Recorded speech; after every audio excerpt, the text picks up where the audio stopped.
What's going on, guys? My name is Jason here at AMain Hobbies, and today I'm bringing you guys a little bit different set of content compared to what Brett normally brings you guys for the surface side.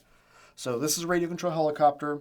We are going to be doing a video tutorial on how to set up the Brain2 flybarless gyro system, and this is going to be useful for anybody who is brand new to using this gyro, or if they are converting their old helicopter from a different gyro to the Brain2 and have never used it.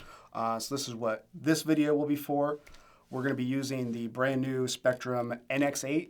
Thank you guys very much from Horizon Hobby for sending this over in order to help produce this content for everybody, as well as our friends at Tron Helicopters for getting us a platform to use and do all this stuff with, as well as all of our friends at Genzace, X-Nova Motors, Hobbywing Electronics.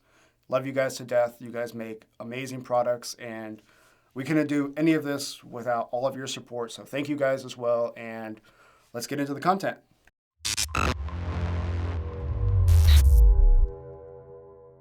All right, before we get into it, I just wanted to highlight again, we're going to be using the NX8 from Spektrum, and we will have a side-by-side video camera in the corner of the video somewhere that will kind of show you along the way what I'm doing in the menu system when we need to make any changes here in the radio.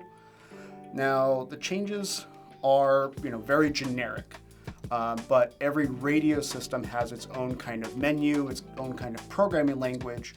So while what I'm doing here may not make sense for anybody that's using a Futaba radio, FreeSky radio, whatever, you can kind of use this as a loose guide as to what you need to do with your radio system. A lot of the terminology is similar: channel reversing, sub trims, pitch curve, throttle curve, etc., etc. It's all very generic.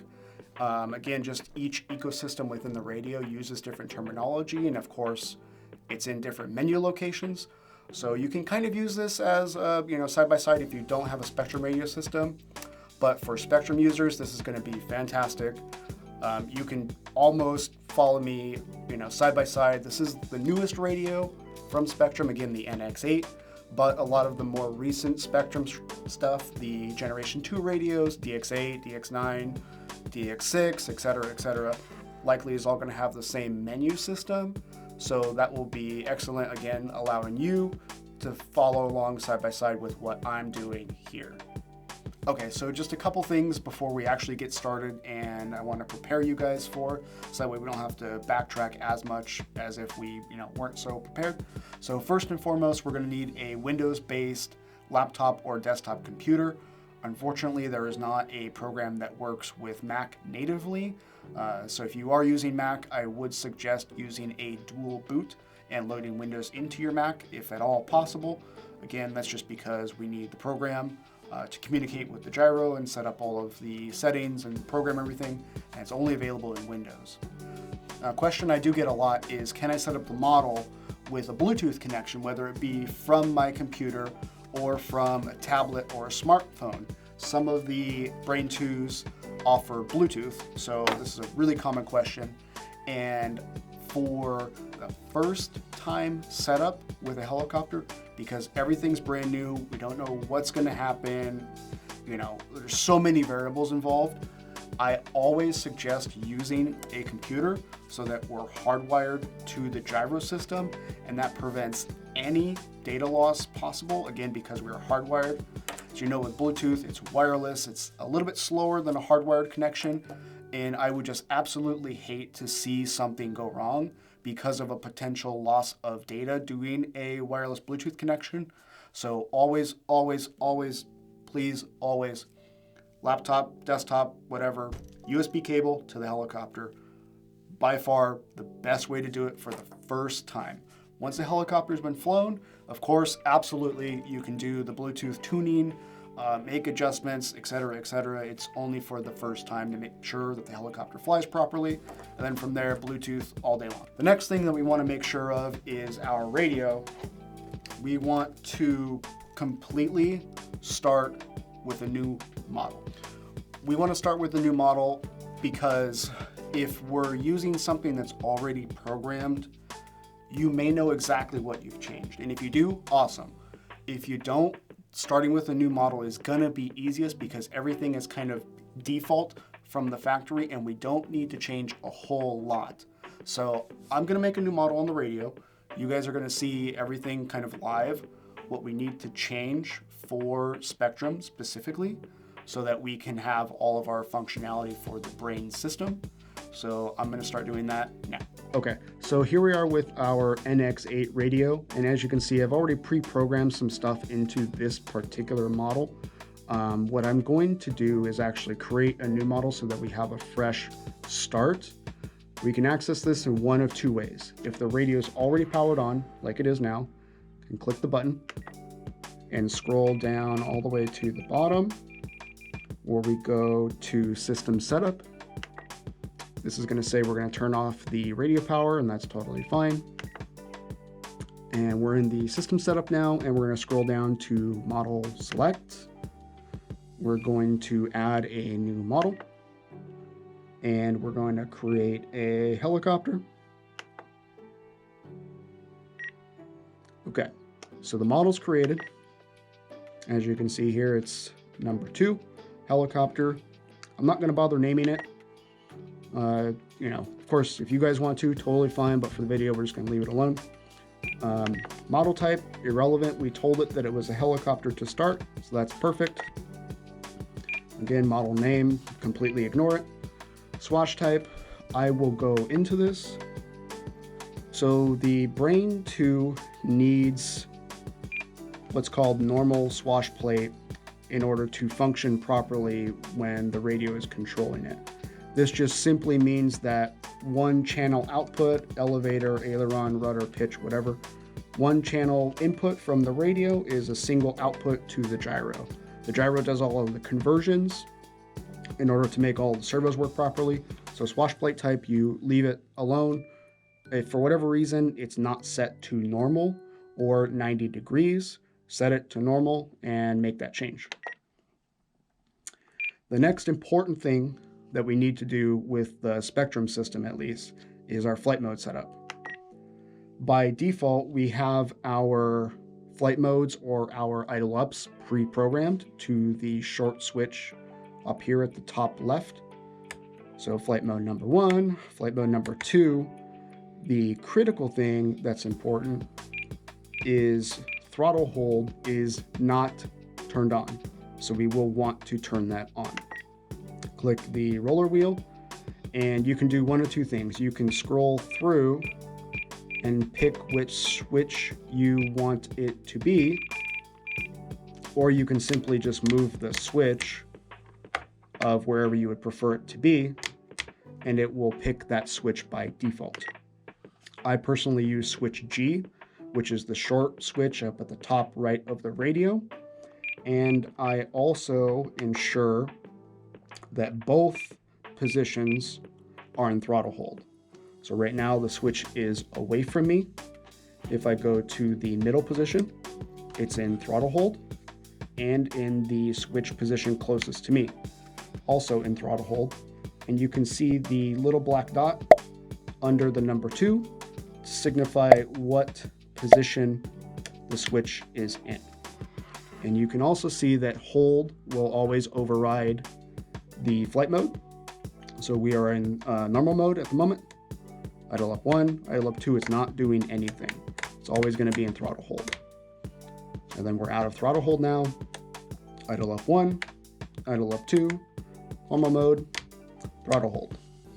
Okay, after our flight mode setup, we also need to make a couple changes here in the channel assign menu.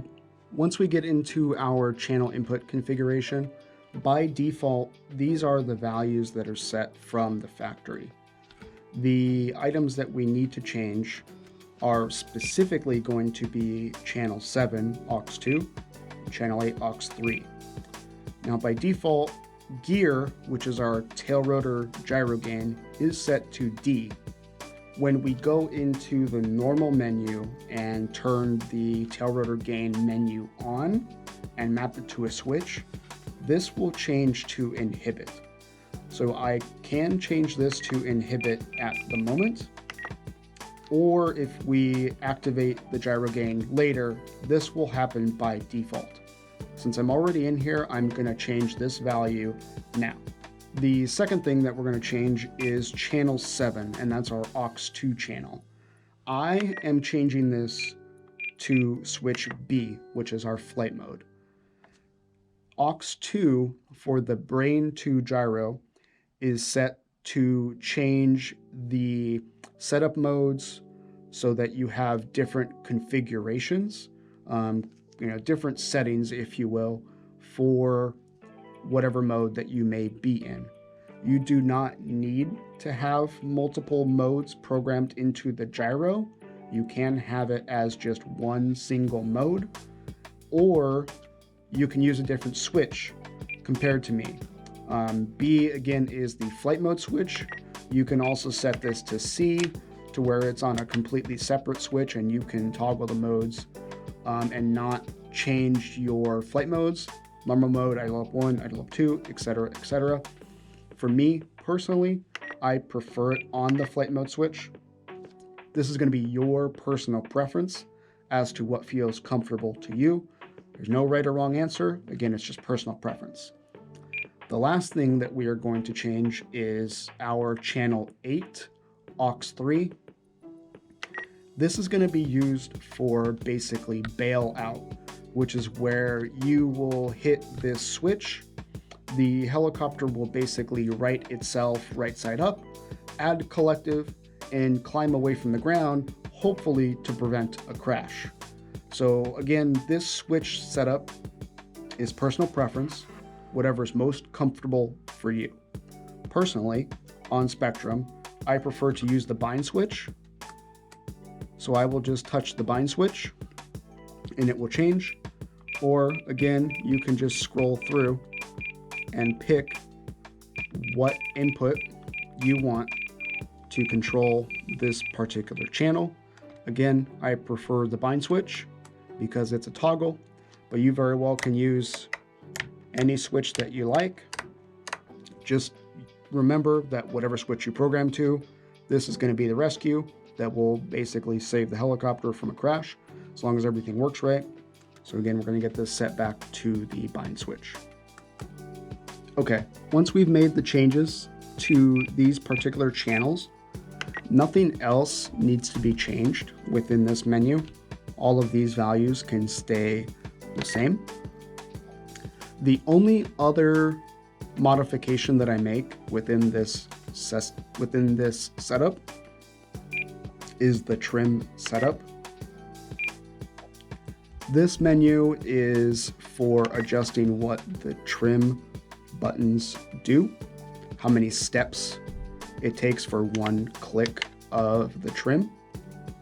Because we're using a flybarless gyro system, none of these need to be active because you do not trim the model like you do with a traditional flybar helicopter.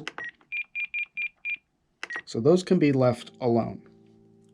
One fun little tip for Spektrum users is if you go over here to gyro trim and you set this to left or right dial, these are the only two settings, left or right.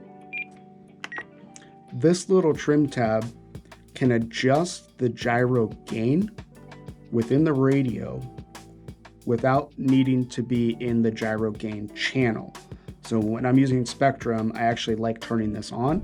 That way I can make gyro gain adjustments by moving the tab up or down. It provides just a little bit of a faster tuning instead of landing the model and then going into the menu, making the change, and then checking to see if the menu or the adjustment is good. Okay, once we've made those changes, nothing else in this system menu needs to be adjusted.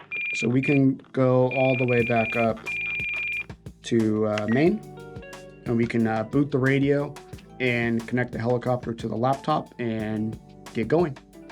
All right, so we've got our helicopter built and we're trying to figure out where to begin, where does the gyro go, what plugs into it, so on and so forth.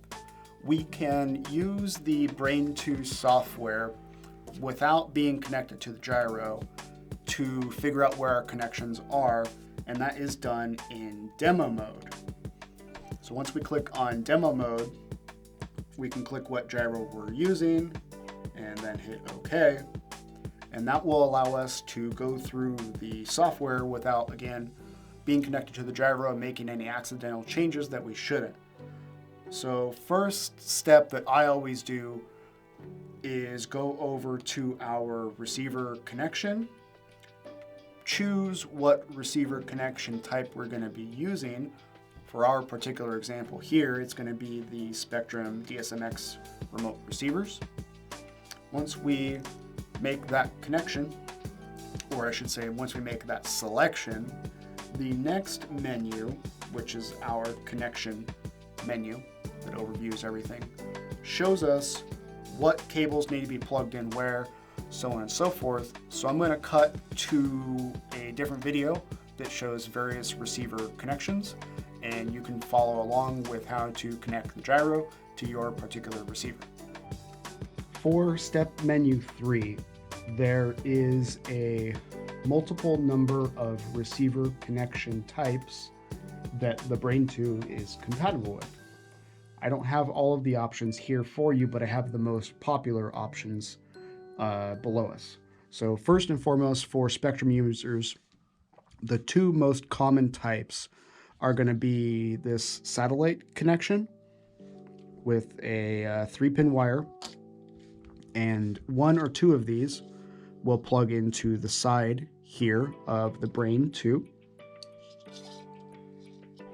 like so.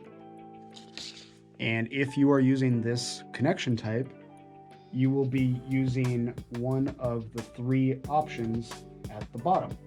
Depending on what receiver type you use, you may be using an older satellite receiver that is a DSM2 version, and that is signified on the receiver itself, so double check that.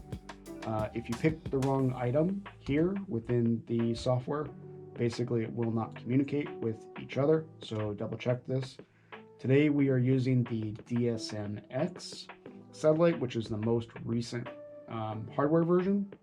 And again, this is for the remote satellite receivers. For newer Spektrum items, such as this particular receiver here, the 4651 telemetry receiver, this is a new SRXL2 based radio or receiver, which has a 4-pin connection to the receiver. By default, this receiver doesn't include the proper connection to connect to the Brain gyro. However, Spektrum does sell a cable which converts from this 4-pin connector to a standard Servo connection, all on one cable. And that particular setup will be found under the menu system here, F-port, SUMD, Grotner, SRXL2, blah, blah, blah, blah, blah. SRXL2 Spektrum, the middle right connection. And you can see when we move forward and click the receiver connection overview that the receiver will need to be connected to channel 3. So your cable, however it looks like, this receiver will be connected to channel 3. So this is our 456. Right above it is channel 3. This receiver will be connected to this port, and then this receiver gets mounted anywhere on the helicopter where the antennas are exposed. For Futaba-based receivers, which use S.Bus or S.Bus 2, again, just a single wire connection to the receiver, this 7008 SB can be connected with one single wire to the gyro, and it can go into the S.Bus 2 port, which is down here at the bottom, or the standard S.Bus port, which is at the topmost of the particular receiver. Once we use the program to tell the gyro we're using the S.Bus style receiver from Futaba, we again go over to the connection chart, and we also see that the S.Bus connection is intended to be plugged into channel 3 on the gyro. And again, this is 456. This is channel 3. This would be how this connection would be established. Channel 3 in the gyro, and the S.Bus port on the Futaba receiver, whether it's the S.Bus port here or the S.Bus 2 port at the bottom. It makes no difference. Both connections will work perfectly. Last but not least is a standard receiver. And what standard receiver really means is it has no special connectivity whatsoever. It has no single wire connection possibility to a gyro. It's intended to be connected one by one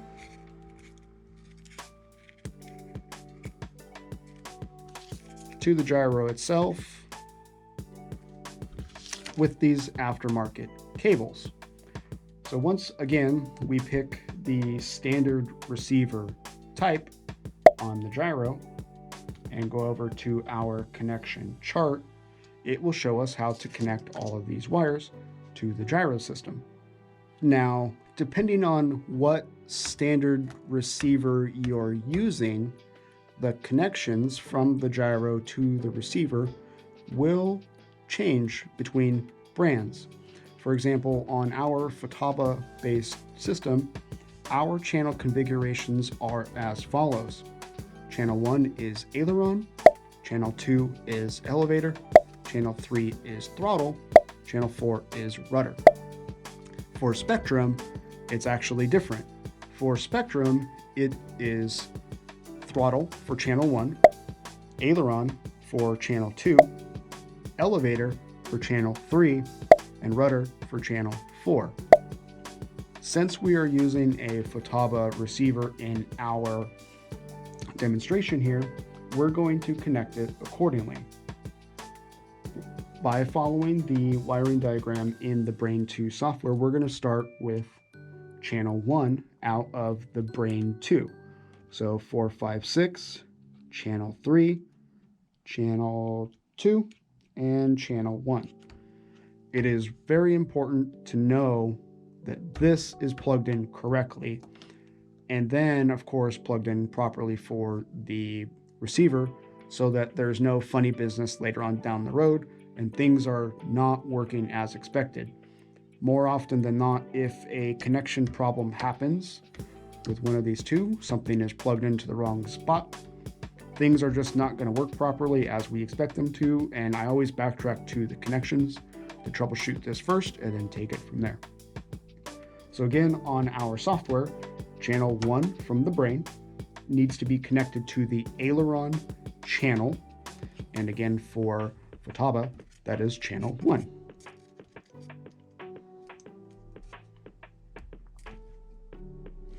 And with our Futaba-based receiver, we can see that at the bottom of the receiver, our black negative wire will go down, and the signal wire, which is white for these particular cables, goes up.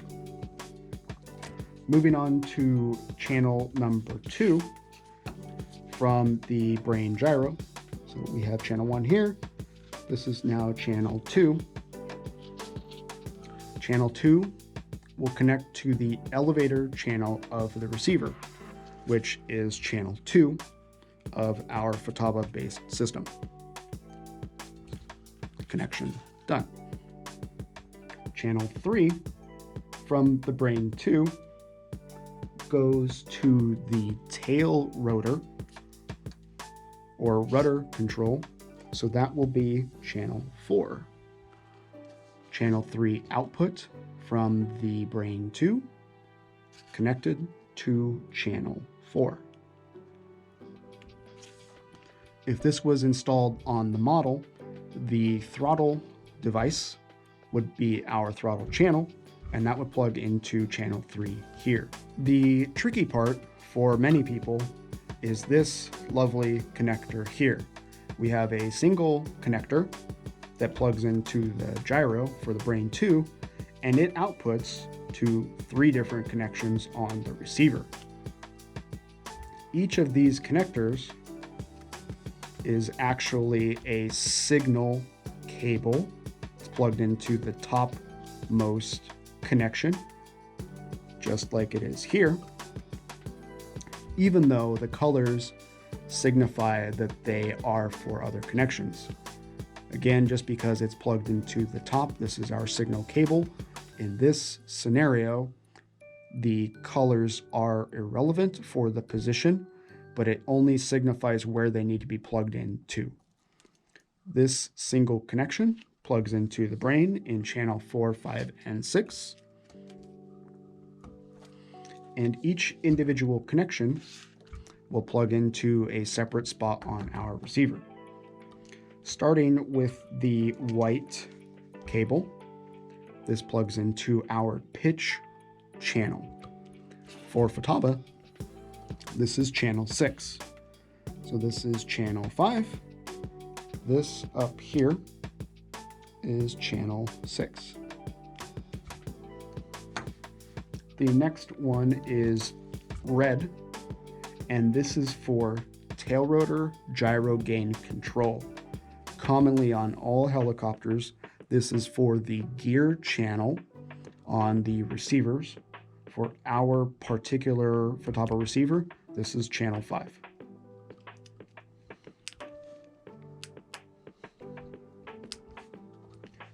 Last but not least is this black cable.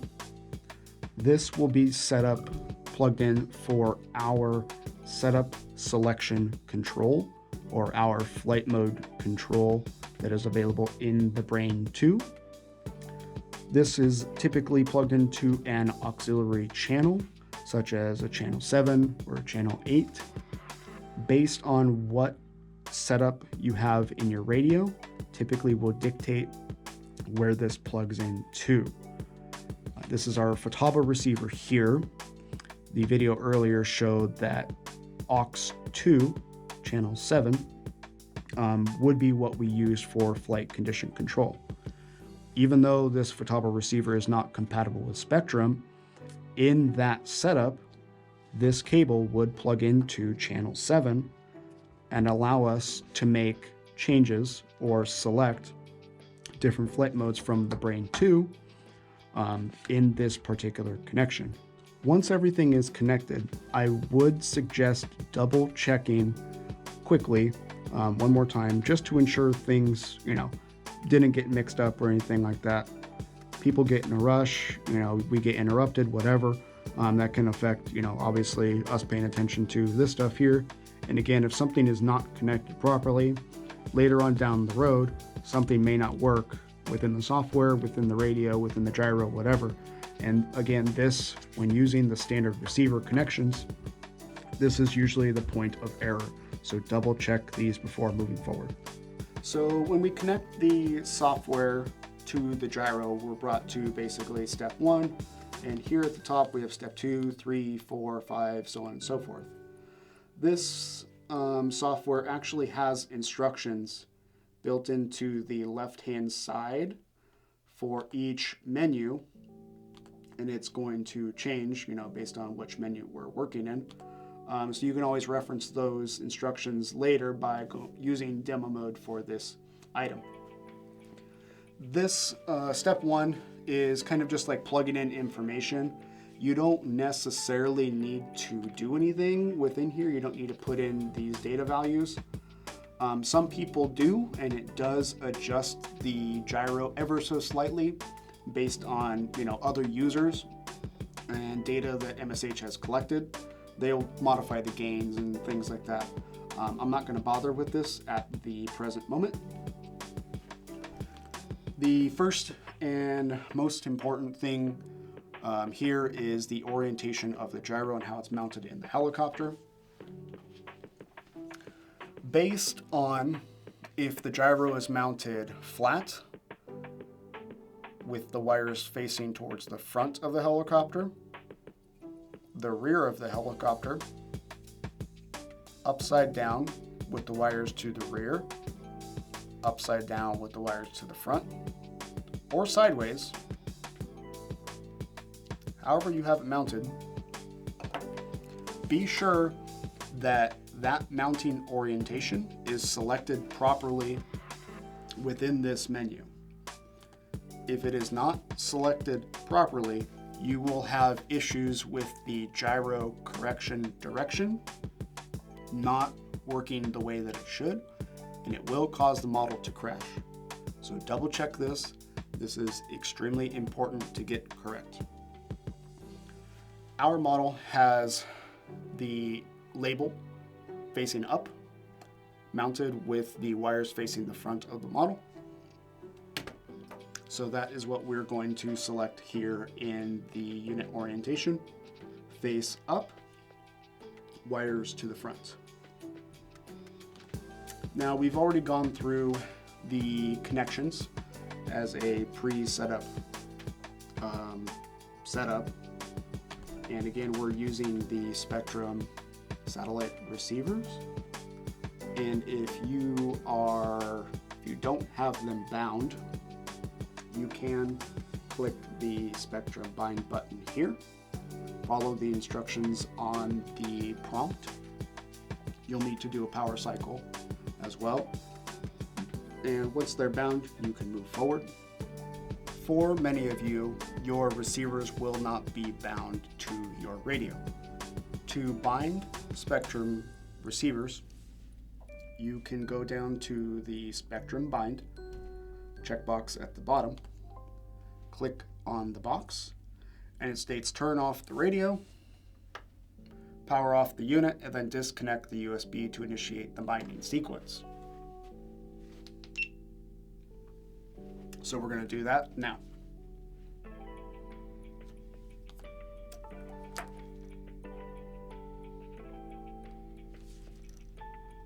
Once the USB cable is connected back to the gyro, you will see the Spektrum satellites will start flashing orange, indicating that they're ready to be bound. The software will need to be restarted, of course, and then to bind for Spektrum, we hold down our bind button up here at the top, hold the button down, and then we have a successful connection to our Spektrum satellites at the moment.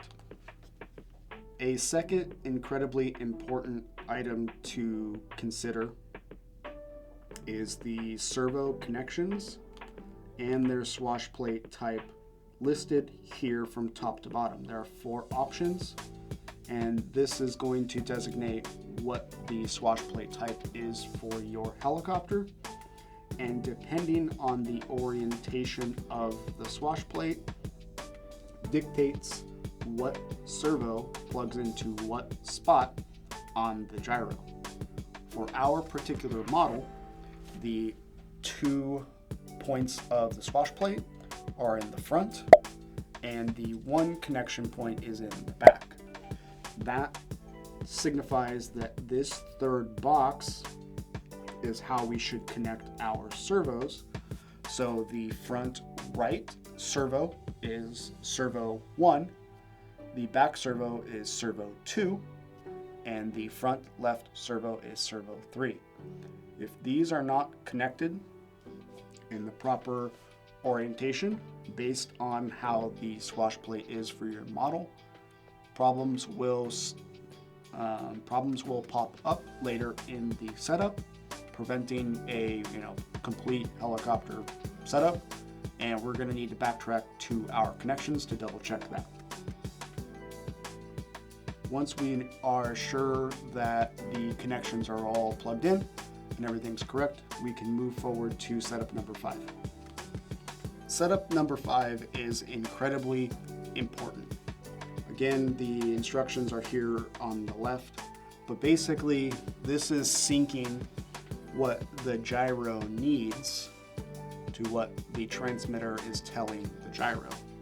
The gyro needs specific instructions, essentially, and sometimes not all radios output the instructions properly from the get-go.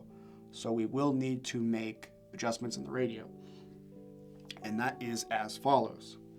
The first step in doing this is ensuring that our transmitter stick commands follow what is happening on the computer screen. So what that essentially means is that when we move the aileron stick to the right, we need to ensure that the bar goes to the right as well for aileron. The same goes for all of the other channels. For elevator, when we push it forward, the bar should go forward. As you can see, it is incorrect and it goes back, so we will need to make a change here. That change is done in your servo reversing menu. For our NX8, it is under the function list servo setup. And we will change this menu and go into servo reverse.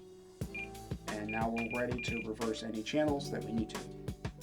So again, we've confirmed that elevator is incorrect and should be changed.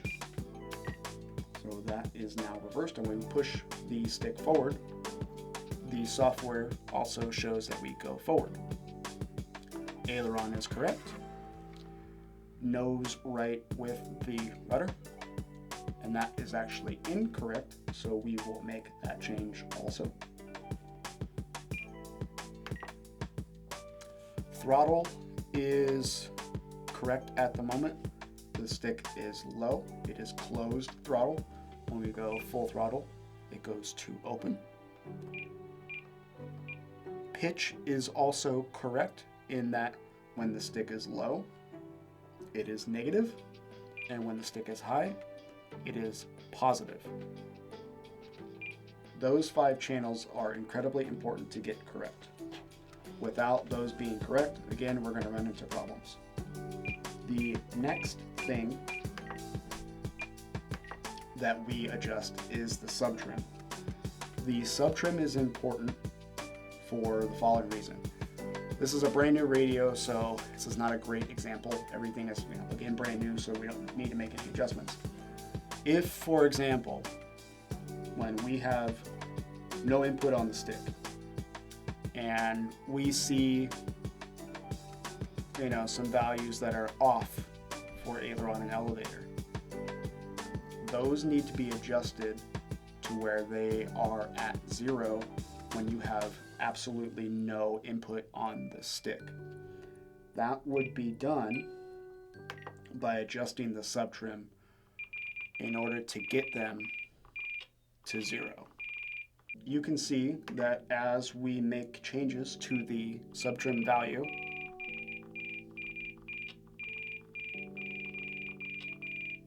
that the number in the gyro changes. You will need to make whatever adjustments necessary in the subtrim menu to zero out your aileron, elevator, tail, and pitch channel.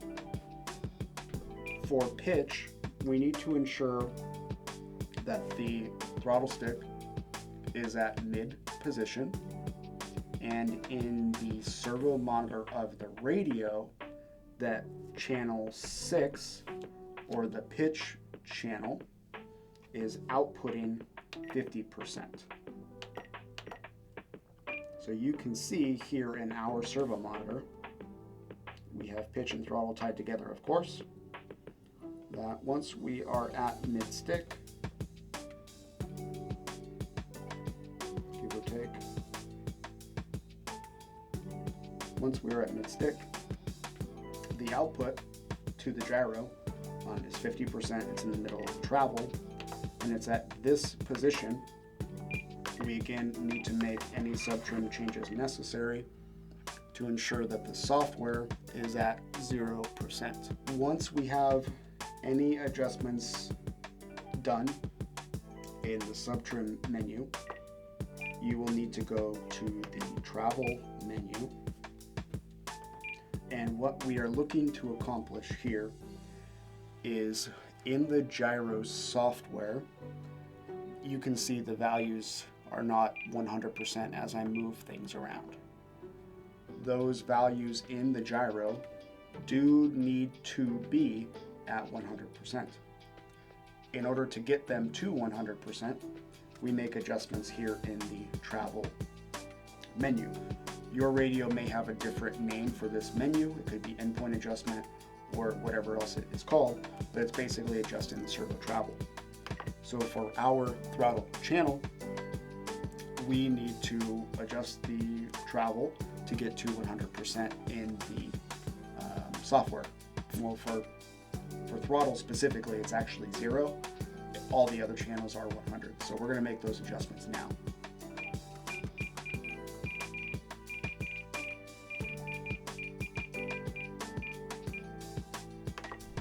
You can also see that when you get to where you need to be, the box will turn green. That will also help signify that you are in the desired range for what the gyro needs. And we're going to finish making all of the adjustments to all of the channels at this moment.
Once we have those 5 values set, the only other items that we need to double check, and it's for convenience based on what you want, is our current setup selection, as well as the rescue channel output or aux2 output, again based on whatever you prefer, whatever you have going on with your model. Our flight mode is set to the idle up switch in this example, and I personally prefer that in normal mode we are using setup 1, the middle position is setup 2, and the third setup is position 3. You can see as I flip through, the setup menu changes. By default, my preference is incorrect. The channel needs to be reversed so that when I am in normal mode, the setup menu is in number 1 and not number 3. Once the flight mode setup is done, we will need to quickly navigate to the auto level / rescue menu, which is number 11, and we can presently see that setup number 1 is active, which is what we expected based on my preference. And we can also see that currently the rescue channel, or channel 8, is active due to the green box that is around the bottom selection here. This tells me that if we're using rescue and the button, that I need to reverse the channel. Depending on where you have the channel mapped and what switch you're using, you may or may not need to reverse this channel. I do, so we're going to do that now.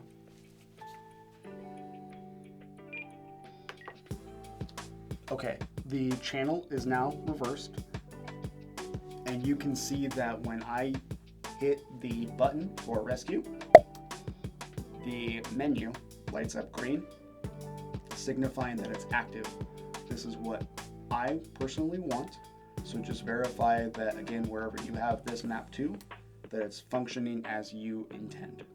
Once those 2 items are adjusted based on your preferences, We also now need to map the tail rotor gyro gain to a switch and ensure that that is active in the radio. For Spektrum, this is going to be located in the function list under gyro. By default, you can see that it's inactive, inhibited. We're going to activate this now. I prefer this to be on a separate switch. I like using one of these toggle switches on the upper face of the radio. Personally, it is switch D. So I'll make that adjustment here. Following the Brain2 suggestions for your tail rotor gyro gain, you need to set these values to whatever number that it needs so that in the software it is at 40 to 45%. I will make those adjustments now, and you can see that those adjustments will start changing real time.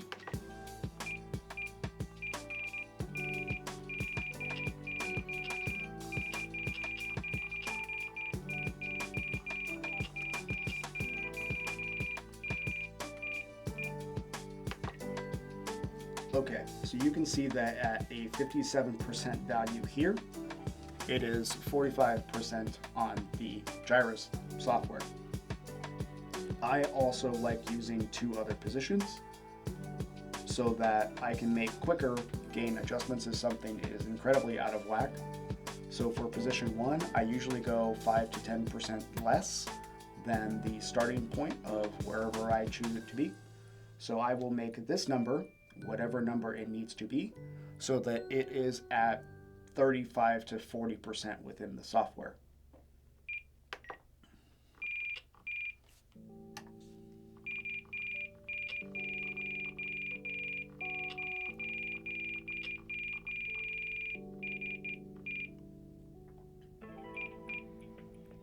Okay, so at 50%, the gyro is at 39% gyro gain, and that's fine for me. That's what I'm going to choose to do. You can make this a tighter range, you can make this a bigger range, that is up to you.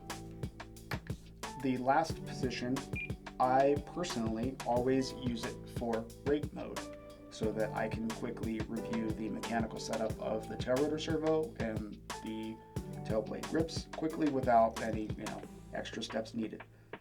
For Spektrum, this is going to be a negative value, and you will see in the software that the box will be in red. The checkbox for heading lock will not be selected, and that signifies that we are in normal mode.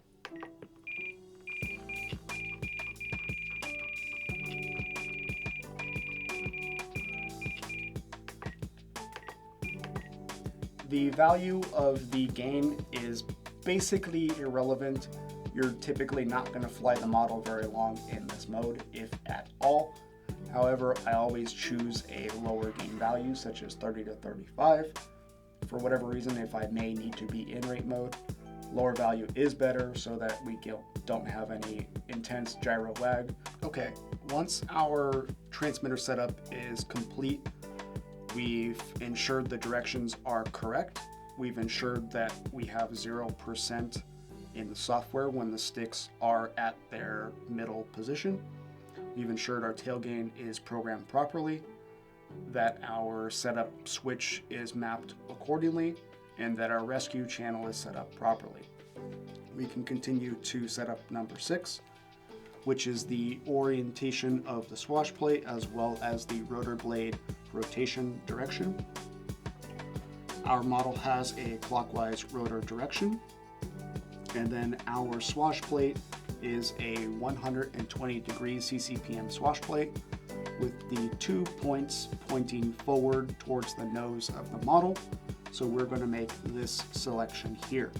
Your model may be different, so please ensure that your model matches what your selection is here in this menu. The only other thing that I would like to notate is this reverse pitch is not very common.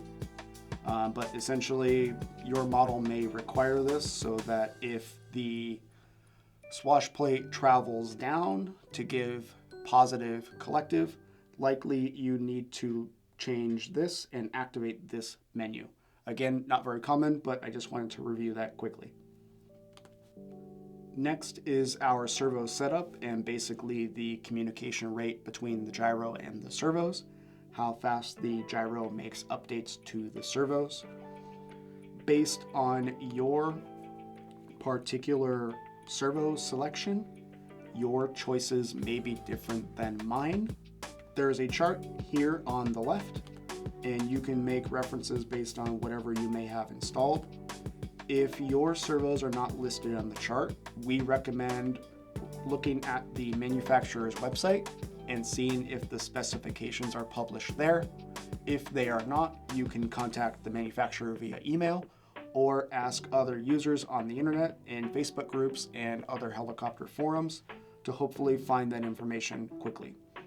Once these selections are made, we can move forward.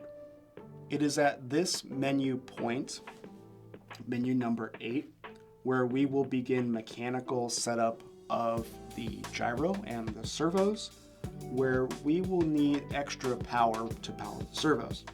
If this is a nitro model, more than likely you will be using a receiver battery for power. If this is an electric model, more than likely you will be using your speed controller's BEC for power. However you power the model is fine. Personally, today I'm using a separate receiver battery with a switch so that I can do this quickly and turn things on, turn things off without much hassle. This model is set up with a BEC, so once I connect the main flight battery, the ESC will send power to the gyro and power the servos. Again, this is a little bit of a hassle to do with one hand, so I have a separate receiver battery and a switch to make it simple. Once we're here and the model has power, we will want to ensure that the transmitter again is connected because we will be using that for this particular setup. And also, we need to ensure that the radio is in throttle hold so that this menu operates properly when we need to make the swash plate level, the servos level, so on and so forth. At the present moment, you can see the swash plate is tilted sideways and low. Doesn't look like it's set up correctly. What we are looking to do is ensure that when we move the collective stick, the swash plate moves vertically up and down. When we move aileron, it tilts left and right. And when we move elevator, it tilts forward and backward. So I will move the stick to positive collective, what I expect positive collective to be. And I will start clicking servo reverse until I see that the swash plate comes up level to the top of its travel.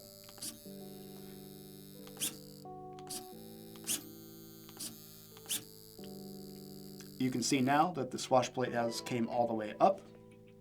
This is again what I expect because I'm at full stick. When I go down, the swash plate will travel down. At mid stick, you can see that when I go to the right,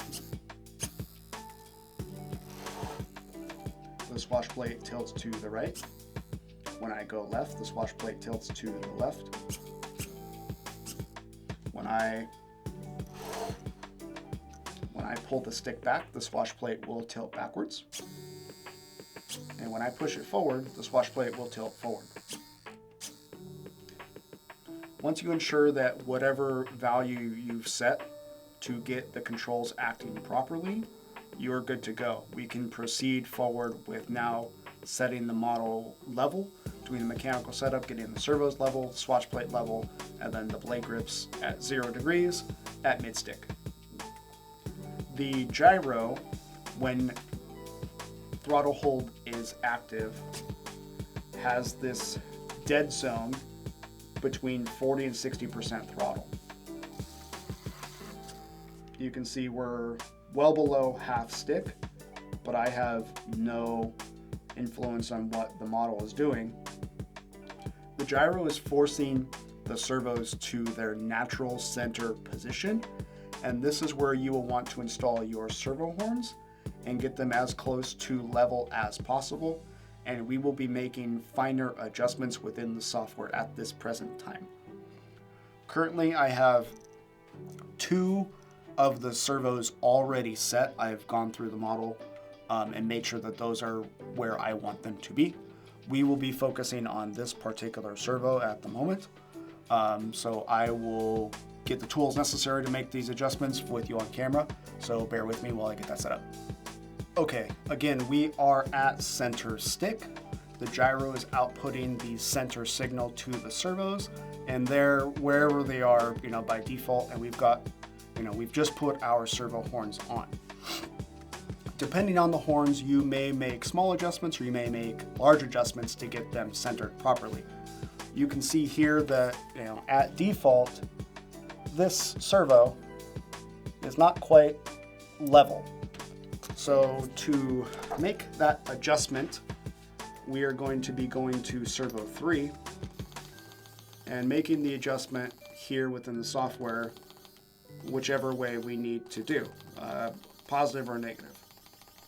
So you can see that as we are increasing, we're making this worse. So we need to go down and get it to where we think level is.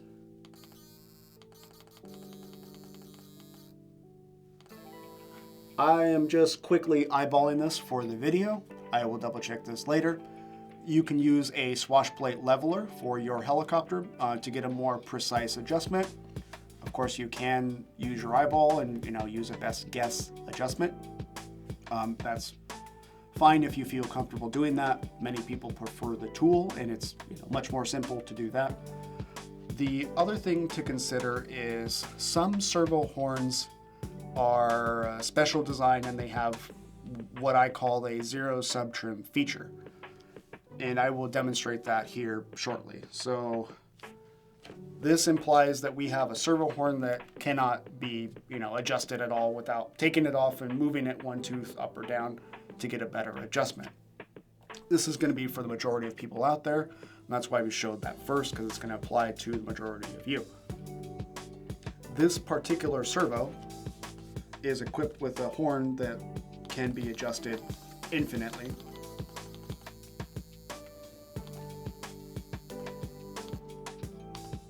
So that when I am at 0, I can loosen this screw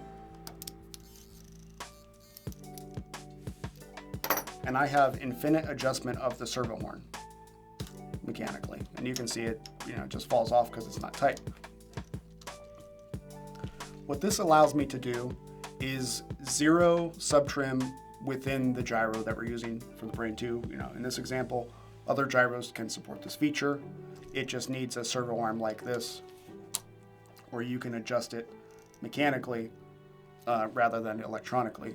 I'm quite particular with how things are set up, and I try and do this more often than not. It's totally okay to use sub-trim to get the servos center. When I personally have the option to use this, I do. The model flies a little bit better, and again, I personally just enjoy how these work. So I just wanted to comment on that because the other 2 servos have a 0 value. It's not very common for a standard servo horn when you're putting it on a model to make the adjustment. So I will get this level, and we will proceed with setting up the pitch at 0 degrees, and then setting our top and bottom desired collective pitch, 12 or 13 degrees, so on and so forth. So let me make this adjustment and we'll be right back. Okay, now that we've got our servos centered and we've made any adjustments necessary to the linkage rods to get the swash plate level with our swash plate leveling tool, or if you are eyeballing it based on where you think the level is, we can now proceed upwards to the blade grips and get the rotor blades at 0 degrees collective at mid-stick. Again, our radio is still at mid-stick. The brain is outputting 50% travel to the servos, and then we've made our mechanical adjustments to get everything centered so we can move upwards. What we're going to need is a set of balling pliers to pop the linkages on and off. I personally am using a turnbuckle wrench because this model is equipped with turnbuckles. You may need pliers, balling pliers, whatever to hold the linkages to make adjustments. That's going to be up to you and your model. And then of course a digital pitch gauge. Now, because we're a little bit cramped in space here, obviously I don't have the blades on the model. Typically you would have your pitch gauge with a blade clip device, attached to the blades to make this adjustment. But again, since we're limited in space, we do have the ability to do this without the blades attached for two reasons. One, this pitch gauge can be placed anywhere on the model to set it level, and the blade grips are also flat to where I don't need to have the pitch gauge attached to the rotor blade to make a measurement. I can simply just set it on the flat part of the blade grip and get my adjustments done. So I'm going to focus on getting the linkages adjusted for the rotor blades to get to 0 degrees. Essentially, this is tracking the model so that there's no gap in between the blades once we go test fly the model. So I'm going to make those adjustments now. Quick tip for those who are new to using a digital pitch gauge. When you turn the pitch gauge on, it's going to have its own reference point of where center is, based on wherever we hold it. For this particular gauge, I can change it. I can force it to tell it where 0 is. And this is also pretty common with other pitch gauges. So for example, if the model's sitting crooked on a table, it doesn't necessarily matter that it's crooked. We just know that this angle is 0. So you would hold the gauge, and whatever button it is necessary, it will recalibrate it to where 0 is. For this model and its current physical position on the table, I'm going to set the pitch gauge on a flat spot of the model, which can be the frames, it can be the motor, it can be the head block, anywhere that is basically a flat and level surface that the pitch gauge can sit on to calibrate it to 0. You can place the pitch gauge there and 0 out the gauge. Also, I want to note that if we move the model at all based on where we calibrate the position of the pitch gauge to, you will need to recalibrate the pitch gauge. For example, we have the model calibrated this way, but if we change the model, rotate it 90 degrees, where we are measuring the blade at, the angle can change ever so slightly. It may or may not change a lot for you, but again, wherever we're referencing the pitch at, we will need to ensure that the pitch gauge is calibrated to that plane or that surface based on whatever angle we have the model facing. That pitch gauge needs to be calibrated to that particular angle. The linkages in the manual provide a good base starting point for your model. You may or may not need to make adjustments to the linkages to get everything mechanically centered. I am at negative 1.5 degrees, so I need to lengthen these in order to get the blade grip to 0 degrees, so I'm going to go ahead and do that now. Alright, so we've made our adjustments. Our blade grips are at 0 degrees. As you saw, I checked both blades at the same position, at this frontmost position. Again, if I checked it here in the back, it may or may not be off a couple tenths of a degree. Always check both blades in the same position that you started in order to kind of make everything easily duplicated and your measurements are as accurate as possible. Once we have our blades calibrated to 0, then we need to proceed to the cyclic degree setting for the Brain2. Each gyro has its own value that is specific to it. In order for it to properly calculate the math that's inside to do whatever the gyro is doing and make corrections while we're flying. The Brain2 specifically wants to be set to 10 degrees of cyclic roll. So the roll is measured with the blades parallel to the boom, like we have now. You will move the aileron stick left or right to measure the cyclic value. And again, when you start measuring the cyclic value, if you haven't moved the model, at least double check that the pitch gauge is still level with where you started. If it's slightly off, I do suggest resetting the pitch gauge. So we're going to go ahead. The pitch gauge is still set to 0. I haven't moved the model, so we're going to take an accurate reading. Currently, the pitch gauge reads 11.4 degrees, so this is actually too much travel. We are going to reduce the cyclic value until we get to 10 degrees. Depending on your model, you may need to increase or decrease this value, or it could be perfect how it is set from the factory at 50%. Every model is different, every mechanical setup is different, so again, you will need to at least review this to ensure that it's proper. Once the cyclic is set, we will move on to the collective. The collective travel is personal preference based on how much you want to have. With the radio set to the default settings, the pitch curve is basically a linear straight line. It has complete total travel. 0% on low, where the throttle position is at low, and 100% at full stick, at full throttle, full pitch, whatever you want. If for whatever reason you have made any changes to the pitch curve in any flight mode, undo those changes and set them back to the default values. We need to ensure that the radio is outputting full travel for this menu so that we can set the collective pitch properly and then fine-tune any pitch curve adjustments later. Our radio again is factory reset. We have a new model. No adjustments have been made to the radio. I have full travel, so we're going to go ahead and proceed to the collective pitch setup. I'm going to target 13 degrees of collective.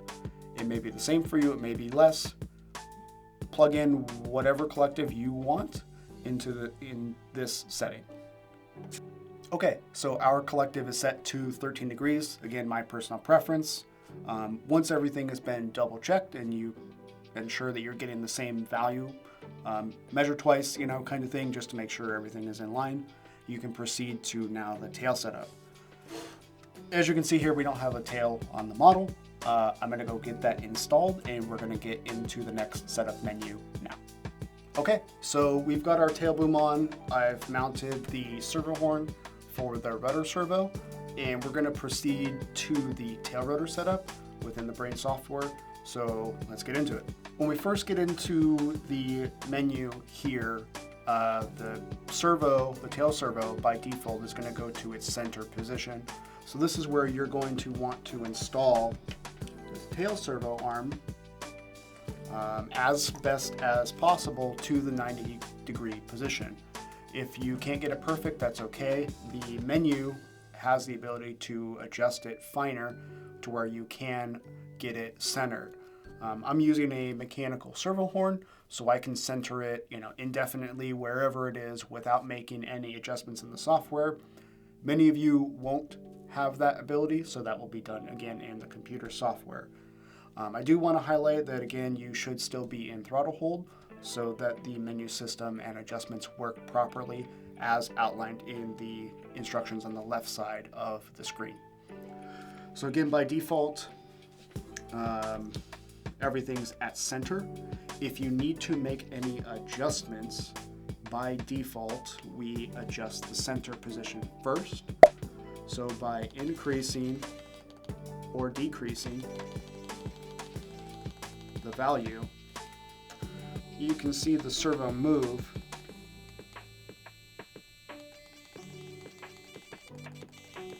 ever so slightly one way or the other. So make those adjustments based on where you need to set your servo to be perfectly centered. Because I'm using the servo horn, I'm leaving it at the default value of 760. Once the servo is centered, then we can proceed to our limits, which will be our left and right pitch for the tail rotor. Okay, so by holding left, we can see here that the tail pitch slider has some travel left. There is shaft exposed on the tail shaft. I'm going to be using the software to make the adjustments to get that to maximum travel.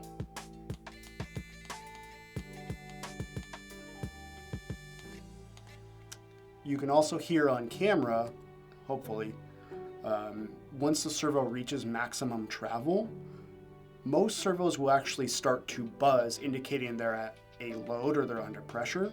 Once you hear this buzz, you can back off 1 or 2 numbers, 1 or 2 clicks on the software to have full travel and also ensure that the servo is not overloaded each time you hit the end of that travel. So this is to our left. We're going to be doing the same thing to our right. You can see here, we do still have some room based on the brass collar on the slider and the shaft, so we do need to increase the travel here.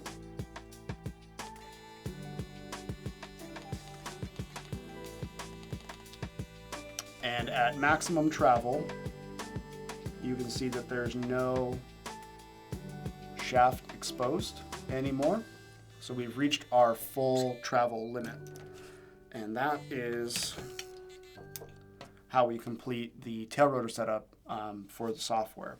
Once this is done, we will move over to the blade size selection. And what this is just a tool for the software to kind of put in some default gain values and any other numbers that are being adjusted in the background when you make these changes. This is a flybarless model, so we're going to be selecting 2 blades and avoiding the flybarred selection in this scenario. And this model normally runs 550mm main blades, so we're going to be picking this option here at the bottom. The next menu here is your auto level and rescue modes. So you can program a setup mode or a flight mode that uses auto level, and then another setup mode that uses auto level and rescue. Both of those need to be activated in order to use rescue.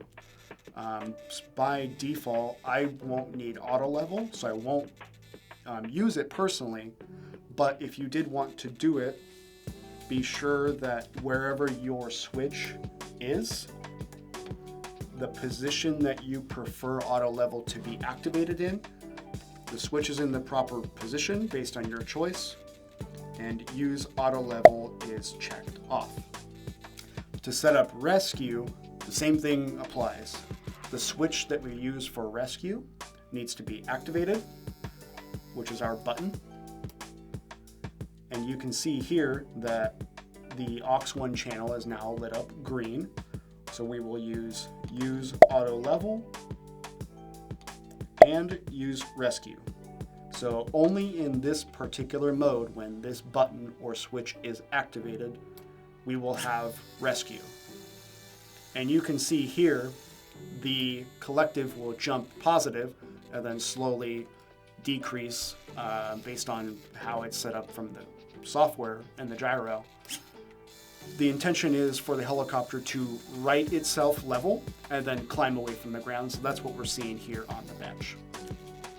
Again, based on what your needs are, you will make the appropriate choices within this menu for auto level and rescue if you choose to use it. One of the last items is the throttle calibration, and this is more often adjusted with a nitro model. MSH does suggest making some modifications here based on what speed controller you are using. They give you some predefined values for Castle and Hobbywing speed controllers. Essentially what it's doing is it is adjusting the deadband from when the stick is moved to when the throttle is activated for low, and at full throttle, again, it's also adjusting the deadband, and that's how much of a difference from when the RPM stops increasing to where the stick stops. There's usually a little bit of a gap. you can get rid of that gap by adjusting the 1000 and 2000 values. However, I'm not really personally worried about that dead band and eliminating it, so you can actually skip that particular step within here. The other item that this menu covers is the governor setup. And again, this can be used for nitro or electric. The governor specifically is within the gyro, within the Brain2. So you're saying I do or do not want to use the Brain2 governor.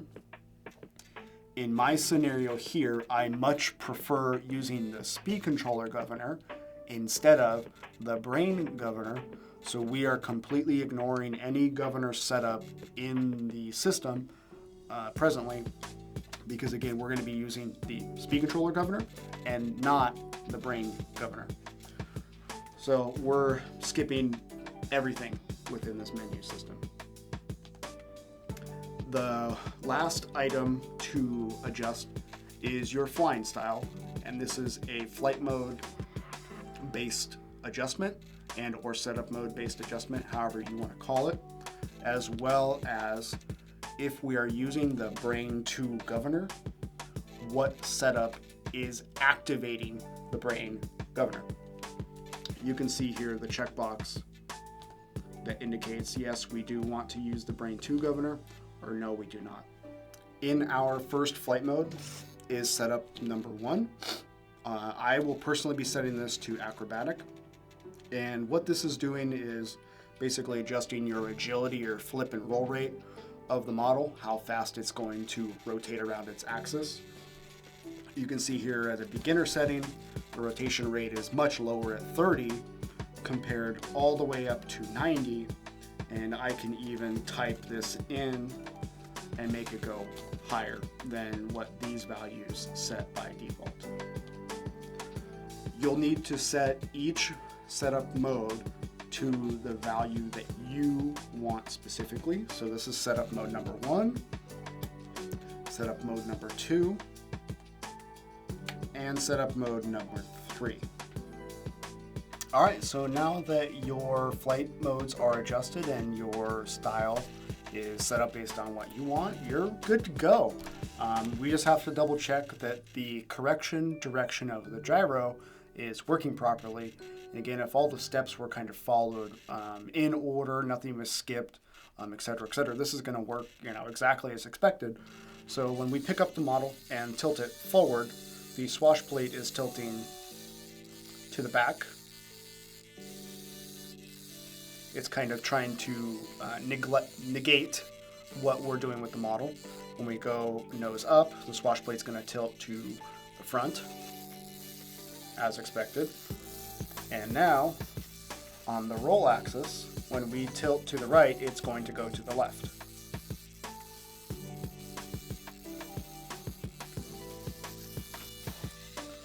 And as expected, everything is going the right way.